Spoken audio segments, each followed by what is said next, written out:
The camera fades in on a small, dusty auto shop nestled on the edge of town. Sunlight filters through the windows, illuminating a young mechanic named Jake, who's wiping grease off his hands. He's in his mid-20s, with a kind smile and a worn-out cap. The shop is quiet, save for the hum of a radio playing soft country tunes in the background. Jake's been running this place alone since his dad passed away last year. An old pickup truck rattles into the lot, coughing smoke as it comes to a stop.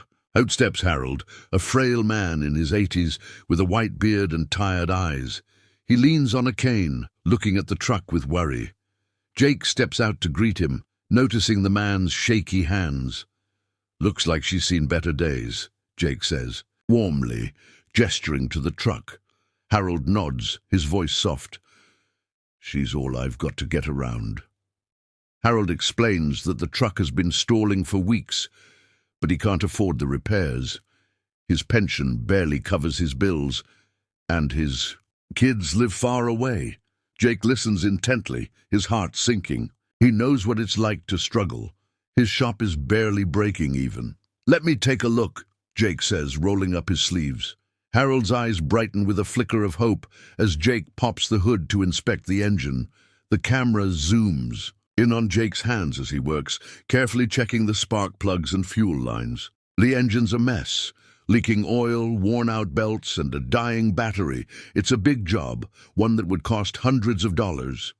Jake glances at Harold, who's sitting on a rickety chair, staring at the floor.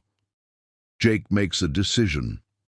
"I'll fix it for free," he says quietly.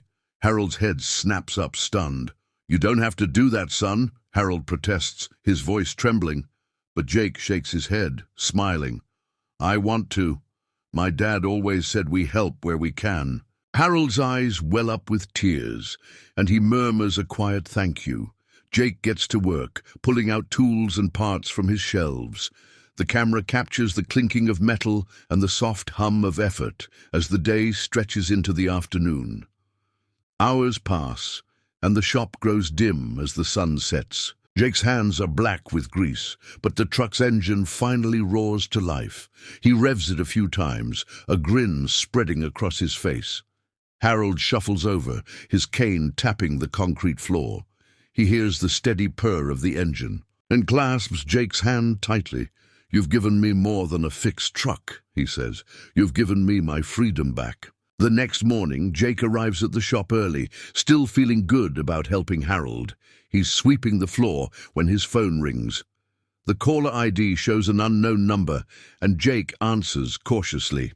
"Hello, this is Jake Miller," he says. A crisp voice responds, "This is Margaret from Sterling Industries.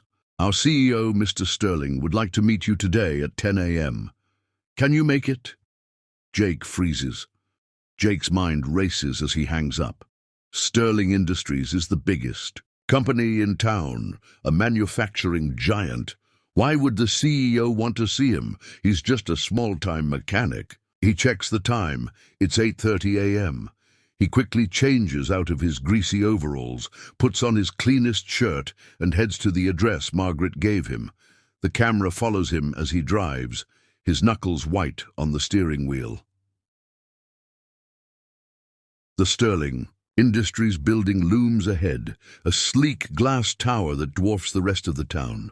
Jake parks his beat-up truck in the lot, feeling out of place among the shiny sedans. He steps inside, where a receptionist directs him to the top floor. The elevator ride feels endless, each ding of the floors adding to Jake's nerves. He smooths his shirt, trying to calm himself as the doors finally open to a plush office. A woman in a sharp suit, Margaret, greets him with a polite smile. "Mr. Sterling will see you now," she says, leading him to a set of double doors. The office inside is massive, with floor-to-ceiling windows and a mahogany desk. Behind it sits Mr. Sterling, a man in his 60s with silver hair and a commanding presence. He stands, extending a hand. "Jake Miller, I presume," he says. Jake nods, shaking his hand. "Please sit," Mr. Sterling says, gesturing to a leather chair. Jake sits, his palms sweaty. Mr. Sterling leans back, studying him. "I heard about what you did for Harold yesterday," he begins. Jake blinks, confused. "How does the CEO of Sterling Industries know about that?" Mr. Sterling smiles faintly. "Harold is my uncle. He called me last night, told me how you fixed his truck for free, said you're a good man." Jake's jaw drops, slightly, but he quickly recovers. "I just wanted to help, sir," he says. Mr. Sterling nods, his expression softening. "That's exactly why you're here. See, Harold's been struggling for years, and I've been looking for ways to help him without hurting his pride. When he told me about you, I did some digging. Your shop's been around for decades, but it's barely staying afloat, isn't it?" Jake shifts uncomfortably, nodding. "It's been tough since my dad passed," he admits. Mr. Sterling leans forward, his tone serious. "I run a company that values integrity and hard work. We've been looking for a new maintenance partner for our fleet of delivery trucks. I think your shop might be a perfect fit, but I need to know if you're up for it." Jake's heart pounds. This could be a game changer for his business. "I'd be honored, sir," Jake says, his voice steady despite his nerves. Mr. Sterling smiles. "Good. We'll start with a trial contract. 50 trucks to maintain over the next 3 months. If you do well, we'll make it permanent, and there's something else." He slides a check across the desk. "This is a bonus for helping Harold. Use it to get your shop in shape for the workload." Jake stares at the check. $10,000, Jake's. Hands tremble as he picks up the check. "I don't know what to say," he manages. Mr. Sterling waves a hand. "Say you'll take the contract, and keep being the kind of man who helps people like Harold." Jake nods, a lump in his throat. "I will, sir. Thank you." Mr. Sterling stands, signaling the meeting's end. "Margaret will get you the paperwork. We'll be in touch." Jake shakes his hand again, still in disbelief. Back in his truck, Jake sits for a moment, staring at the check.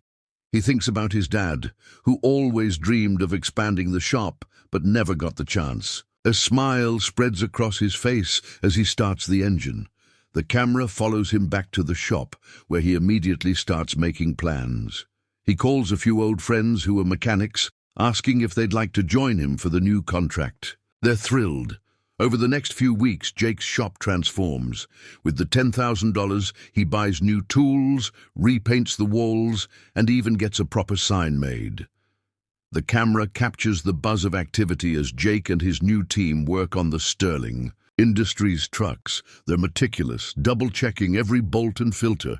Jake knows this contract could secure the shop's future, and he's determined to prove himself to Mr. Sterling. One afternoon, Harold stops by the shop again. His truck is still running smoothly, and he's brought a small gift, a homemade pie from his late wife's recipe. "Heard about your big break," Harold says, his eyes twinkling. Jake laughs, accepting the pie. "Wouldn't have happened without you, Harold." They share a slice, chatting about the old days.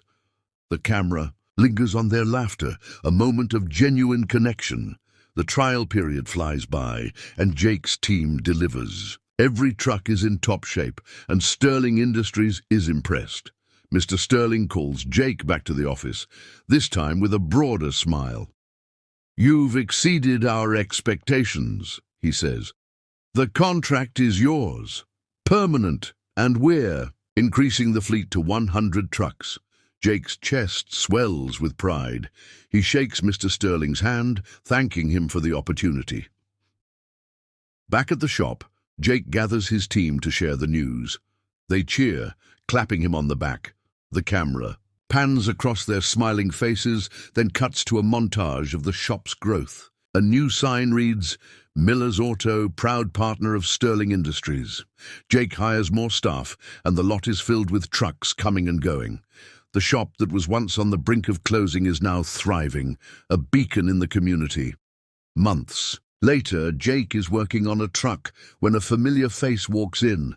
Harold, looking healthier than ever. "Got something for you," Harold says, handing Jake an envelope. Inside is a photo of Harold with his grandkids, who he was able to visit thanks to his working truck.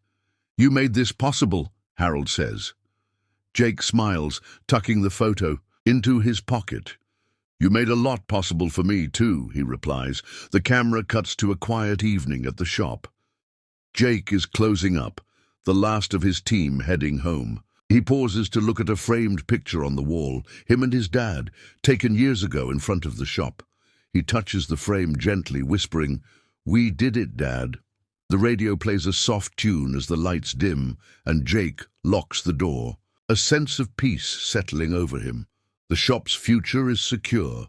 The next day, Jake decides to give back to the community that supported him.